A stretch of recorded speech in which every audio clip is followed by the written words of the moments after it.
திருப்பத்தூர் அருகே கசிநாயகன்பட்டி அரசு மேல்நிலைப் பள்ளியில் நான் முதல்வன் திட்டத்தின் கீழ் 11 மற்றும் 12ஆம் வகுப்பு மாணவர்கள் உயர்கல்வி படிப்பை மேற்கொள்வது குறித்தும் லட்சியத்தை அடைவது குறித்தும் ஆலோசனை மற்றும் அறிவுரை வழங்கி மாணவர்களின் புகைப்படத்தை பேனர் வைத்த தலைமை ஆசிரியர் குழந்தைசாமி மற்றும் ஆசிரியர்கள். திருப்பத்தூர் அடுத்த கசிநாயகன்பட்டி அரசு மேல்நிலைப் பள்ளியில் 11ஆம் வகுப்பில் 770 மாணவர்கள் கல்வி பயின்று வருகின்றனர்.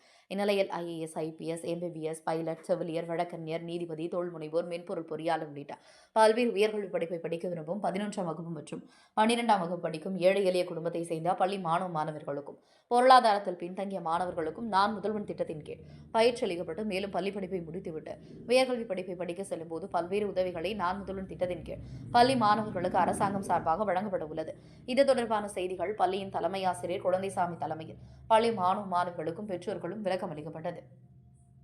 மேலும் மாணவர்கள் மத்தியில் பேசிய தலைமை ஆசிரியர் குழந்தைசாமி, திருச்சி பகுதியை சேர்ந்த கூலி தொழிலாளியின் மகள் குலுக்கல் முறையில் தேர்ந்தெடுக்கப்பட்ட நான் முதல்வன் திட்டத்தின் கீழ் சென்னையில் தமிழக அரசு உதவி பெற்று படித்து தற்போது IAS படிப்பை முடித்து உள்ளார் என உண்மை நிகழ்வினை கூறி மாணவர்களுக்கு ஊக்கமளித்தார். அதேபோல நம் பள்ளியில் பயிலும் மாணவிகள் அனைவரும் நான் முதல்வன் திட்டத்தின் கீழ் தமிழக அரசு கல்விக்காக பல்வேறு உதவிகளை வழங்கி வரும் நிலையில் அதனை சரியாக பயன்படுத்திக் கொண்டு அவருடைய இலக்கை அடைய வேண்டும் என அறிவுரை வழங்கினார்.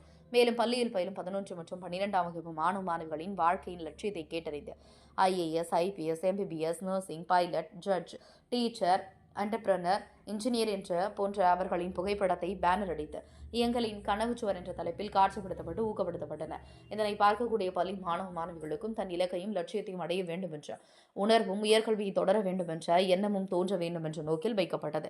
இதனை மாணவர்களின் பெற்றோர்களும் பொதுமக்களும் வெகுவாக தமிழக அரசை பள்ளி நிர்வாகத்தை பாராட்டி வருகின்றனர். திருப்பத்தூர் மாவட்ட கேப்டன் டிவி மாவட்ட செய்தியாளர் கேப்டன் சி. ரமேஷ்.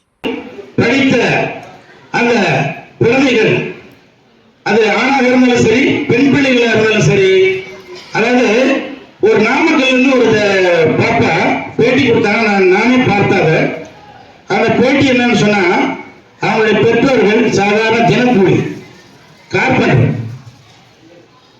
கார்பெண்டர்னா தச்சு வேலை செய்யறவங்க. அதை நீங்க பார்க்கலாம். என்னாலே முடியுன்ற ஒரு எண்ணத்தை உருவாக்குறது தான் அந்த திட்டமே. அந்த பாப்பா கல்லூரி படிச்சது, இளங்கலை, முதுகலை, அதுக்கு அடுத்தபடி என்ன செய்யறதுன்றது தெரியாம நாம இந்த குரூப் TNPSC எக்ஸாம் எழுதலாம், சிவில் சர்வீஸ் எக்ஸாம் எழுதலாம் என்ற இலக்கோடு அந்த பாப்பா வந்துச்சு. ஆனா பயிற்சி திட்டத்துல சேர்ந்து தன்னால படிக்கிறதுக்கான ஒரு சூழ்நிலை, குடும்ப சூழ்நிலை இல்லை. ஏன்னா எப்படி பார்க்கறது? ஒரு மாதத்துல 6,500 ரூபாய் அல்லது 7,500 ரூபாய் அல்லது 10,000 ரூபாய் அல்லது 15,000 ரூபாய் இருக்கும். இந்த 15,000 என்னுடைய பெற்றோர்கள் எப்படி கட்டுவாங்க என்ற ஒரு மன கஷ்டத்தோட வளர்ந்த ஒரு பாப்பா தான் அந்த பாப்பா.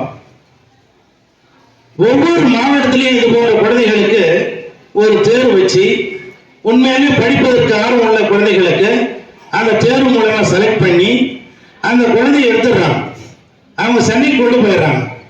சென்னைக்கு கொண்டு போயிட்டு ஒன்று முறையோட பள்ளி மாறி அதே அங்கேயே சாப்பிடுறது, அங்கேயே தங்கிக்கிறது, அங்கேயே பயிற்சி அளித்து அந்த பயிற்சிக்கு மினிமம் ஒரு 15,000 ரூபாய் அல்லது 10,000 ரூபாய் அல்லது ஒரு 8,500 ரூபாய், 7,000, டிபெண்ட்ஸ் அப்பான் தி இன்ஸ்டிடியூஷன். இந்த பணத்தை எப்படி கட்டணும் என்ற ஒரு கஷ்டத்தோடு இருந்த அந்த குழந்தை சிவில் சர்வீஸ் கோச்சிங் சேருது. சென்னையில் சிவில் சர்வீஸ் கோச்சிங்ல ஃபர்ஸ்ட் அட்டெம்ப்ட்ல ஒரு துறை வருது, அந்த ஐஆர்எஸ்னா சிவில் சர்வீஸ் நிறைய கேட்டகரி வருது. ஒரு 10, 15, 20 கேட்டகரி இருக்கும். ரெவன்யூ சர்வீஸ் கிடைக்குது. நம்ம ஏன் இன்னும் ஒரு முயற்சி எடுக்கலாம்னு சொல்லி 2வது அட்டெம்ப்ட்ல IPS ஆயிடுது. 2வது அட்டெம்ப்ட்ல IPS ஆயிட்டு போயிட்டு கொடுக்குறாங்க. மெட்ராஸ்ல ஒரு ப்ரோக்ராம் நடத்துறாங்க. இந்த நான் முதல்வன் திட்டத்தின் மூலமாக யாரெல்லாம் சிறப்படைஞ்சாங்க, யார் வெற்றியாளர்கள் என்றது ஒரு நிகழ்வுல அந்த பாப்பா பேட்டி கொடுத்தா அந்த டிவியில போட்டாங்க. அப்ப எனக்கு ஒரு 2,000 1,000 ரூபாய் கட்டுறதுக்கு எனக்கு வசதி வாய்ப்பு இல்லை. இந்த அரசாங்கம் எனக்கு 15,000 ரூபாய் கட்டுகிற அளவுக்கு ஸ்காலர்ஷிப் கொடுத்து என்ன இந்த இடத்துல பயிற்சி கொடுத்தாங்க. தேர்வு எழுதி ஆல் இந்தியா லெவலில் 50,000 ரேங்க் எடுத்தேன். அதுக்கு அடுத்தபடியா ரேங்க் மாத்திரம் இல்லை, திரும்ப நாங்கள் இன்டர்வியூ போனோம். அதுக்கு எப்படி சார்? அதுக்கும் கோச்சிங் கொடுத்தாங்க. அதுக்கு ஒரு 50,000 அந்த கவர்மெண்ட் செலவு பண்ணுது. அப்ப அப்படிப்பட்ட ஏழை குடும்பத்திலிருந்து பிறந்து அந்த மிடுக்குடன் இப்ப இந்த பிள்ளைகள் பாத்தீங்கன்னா IPS கிளாஸ்ல பாத்துருக்கீங்க பாருங்க. அவங்க என்னென்ன எண்ணத்தோட நாங்கெல்லாம் வளர போறோன்ற ஒரு எண்ணத்துல அவங்களுடைய போட்டோவை பார்க்கும்போது அவனுக்கு ஒரு மகிழ்ச்சி. அவன் வாழ்நாள் பிறந்த அன்னைக்கு அவன் பெற்றோர்களுக்கு மகிழ்ச்சி. இன்னைக்கு என்ன மகிழ்ச்சின்னு கேட்டா 6ஆம் கிளாஸ்லயோ அல்லது 10ஆம் கிளாஸ்லயோ 1ஆம் கிளாஸ்ல சேரும்போது மகிழ்ச்சி இல்லை. 11th ஸ்டாண்டர்ட் படிச்சு 11th பப்ளிக் என்னது ஆனுவல் எக்ஸாம் முன்னாடி இந்த மாதிரி ஜனவரி 30ஆம் தேதி ஒரு ப்ரோக்ராம் நடக்க போகுது. அதுல எங்க போட்டோவை பார்த்த உடனே ஒரே ஒரு சந்தோஷமா இருக்குது, ஒரே குதூகலமா இருக்குதுன்னு பிள்ளைகளுடைய மகிழ்ச்சியை பாருங்க. மற்ற நேரத்தில் எப்படிலாம் மூஞ்சி பார்த்தாங்க ஒரு மாதிரி இருப்பான், இஞ்சி தூணு குரங்கு மாதிரி இருப்பாங்க எங்க பிள்ளைகள்லாம், கொஞ்சம் ஒரு மாதிரி சோர்ந்த மாதிரி இருப்பாங்க. நீங்க ஒவ்வொருடைய முகத்திலையும் பார்க்கும் பொழுதுதான் பால் வடியுது தேன் வடியுதுன்னு சொல்றாங்க இல்லையா, அந்த மாதிரி மகிழ்ச்சியை நான் இந்த குழந்தைகளுடைய மகத்தை நான் முன்னாடி பண்போட நான் பார்த்தேன்.